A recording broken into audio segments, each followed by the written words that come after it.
Intel City, a platform where you can learn, teach, research, and repeat. आज की video में हमने ये देखना है कि हम मैटलैब में एक इमेज को रीड कैसे करते हैं, उसको राइट कैसे करते हैं और डिस्प्ले कैसे करवाते हैं। तो इसके लिए आइए हम मैटलैब की तरफ चलते हैं। मैंने एक फ़ोल्डर बनाया हुआ है इंटेल सिटी मैटलैब के नाम से अपनी जी ड्राइव में। मैं इस जी ड्राइव में मैंने एक इमेज रखा हुआ है picklebrick.jpg के नाम से। तो मैं ऐसा करता हूँ कि मैटलैब में जाता हूँ, पहले इस फोल्डर का पाथ देता हूँ और ये पाथ मैंने कॉपी करने के बाद वहाँ पे मैं पेस्ट करता हूँ और इसे को मैं करंट फोल्डर बना देता हूँ। ये मैटलैब है, मैटलैब में जाके मैंने ये कंट्रोल V यानी कि पाथ मैंने यहाँ पे पेस्ट कर दिया। अब ये करंट फोल्डर मेरा ये बन चुका है। अच्छा, अब यहाँ पर जाकर अब मैं एक नई एम फाइल क्रिएट करता हूँ। एम फाइल क्रिएट हो चुकी है untitled2 के नाम से। इसको मैं सेव कर लेता हूँ ताकि इसका नाम हम कुछ और रख लें। ठीक है, तो मैं इसका नाम यहाँ पे मेंशन करता हूँ। ठीक है, तो ये intel a.m के नाम से एक फाइल बन चुकी है। मैं जाके यहाँ पे क्लियर ऑल, क्लोज ऑल और CLC मेंशन कर रहा हूँ। अब इमेज को रीड कैसे करना है। मैटलैब में एक फंक्शन है imread के नाम से। imread में आप फंक्शन जो आपका इमेज है उसका नाम इसका नाम था picklebrick.jpg।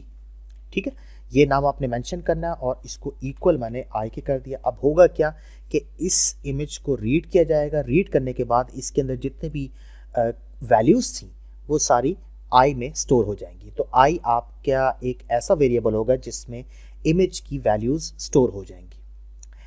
अब आई के अंदर कौन कौन सी वैल्यूज़ होंगी ये अब चेक करते हैं। एग्जीक्यूट करने के लिए मैं रन पर क्लिक करता हूँ। आई आपका यहाँ पे आ चुका है। ठीक है, वर्क स्पेस में। अब ऐसा करते हैं कि वर्क स्पेस में चेक करते हैं कि आई की क्या है, इसकी डायमेंशंस क्या है। 1024 क्रॉस 1024, 1024 इसमें रोज़ हैं, 1024 इसमें कॉलम्स हैं और 3 का मतलब ये है कि ये 3 दफ़ा 1024 क्रॉस 1024 प्लेन्स पड़े हुए हैं। 3 का मतलब क्या है? 3 का मतलब ये है कि इसमें ये 3 प्लेन्स हैं। इसमें एक पहला प्लेन जो होगा वो होगा R रेड, दूसरा ग्रीन, तीसरा ब्लू।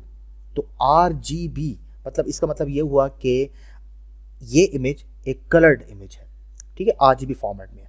और अनसाइंड इंटीजर 8 का मतलब कि इसको हमने जो मैटलैब है वो डिफ़ॉल्ट में जब भी इमेज लेता है तो उसको 8 बिट में रख देता है। ठीक है, इंटीजर 8, अनसाइंड इंटीजर 8 मतलब इसमें 0 से लेके 255 तक वैल्यूज़ पड़ी होंगी। ठीक है, तो अब इसको ऐसा करते हैं कि हम इसको शो करवाते हैं, डिस्प्ले करवाते हैं। डिस्प्ले करवाने के लिए आपको पता है कि जब भी आप एक नई फिगर बनाते हैं तो आप फिगर की कमांड दे देते हैं ताकि आपके पास हर दफ़ा जो आप इसके नीचे लिखें वो एक नई फिगर में आए। तो यहाँ पे आप लिखते हैं आई एम शो में जब आप जाके लिखेंगे आई तो ये शो हो जाएगा। चलें इसको रन करते हैं। ये आपके सामने एक इमेज आ गया। ठीक है जी, तो ये एक इमेज है। ये मैंने इसको लोड करवाया था। लोड कैसे करवाया था? imread की कमांड से। अच्छा, अब अगर ये इमेज आपके करंट फोल्डर कौन सा, जहाँ पे आपकी एम फाइल पड़ी हुई है उसी फोल्डर में अगर नहीं पड़ा हुआ तो फिर आपको इस इमेज का पाथ देना होगा। चलें हम ऐसा करते हैं कि इमेज का पाथ दे के यहाँ पे देखते हैं। आप दोबारा से फोल्डर में आता हूँ मैं, यहाँ जहाँ पे ये पड़ा हुआ है, जिस फोल्डर में पड़ा हुआ है उसका पाथ कॉपी किया।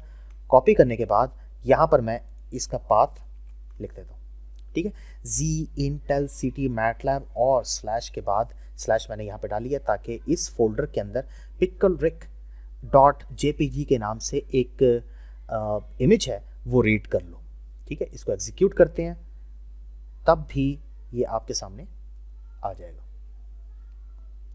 ठीक है, तो ये 2 तरीके हैं। तो बेटर यही है कि आप उसी फोल्डर में ही रखें अपने इमेज को जिस फोल्डर में आपने अपनी M file, current M file जो है वो रखी हुई है। मतलब करंट फोल्डर का दोनों हिस्सा बन जाएंगे।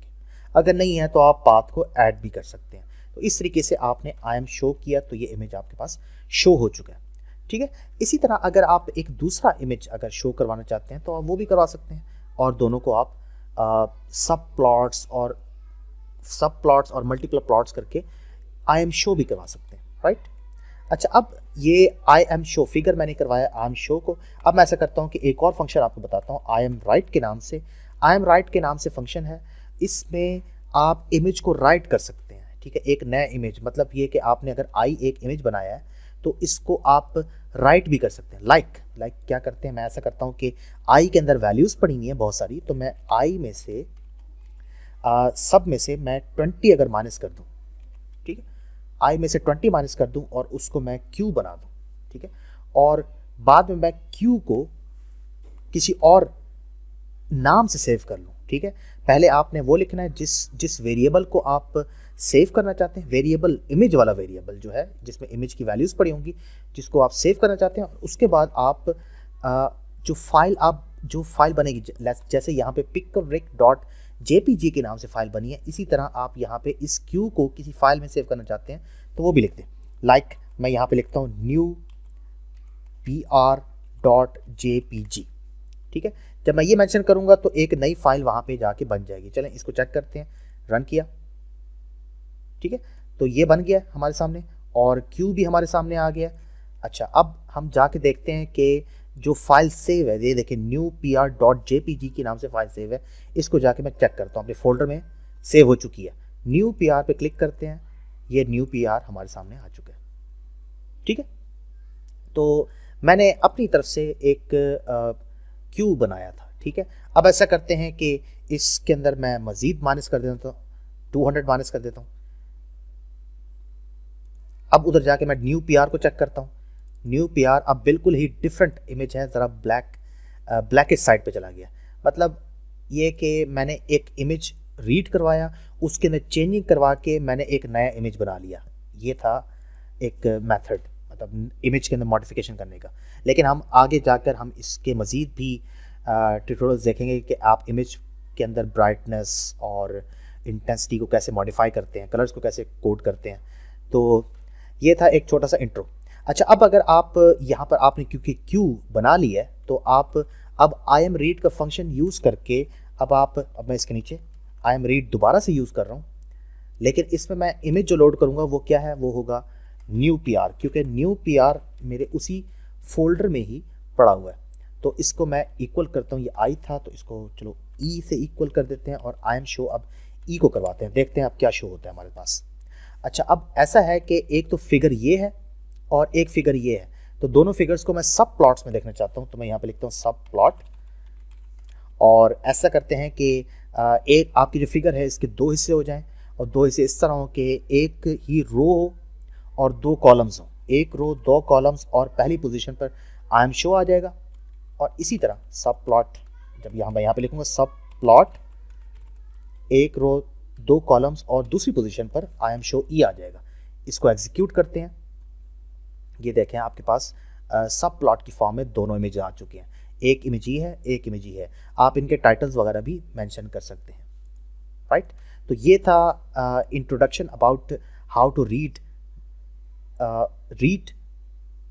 Display and write an image in MATLAB, ठीक है। तो अगर आपको ये वीडियो पसंद आई है तो इसको लाइक करें और चैनल को लाजमी सब्सक्राइब कीजिएगा। Thank you.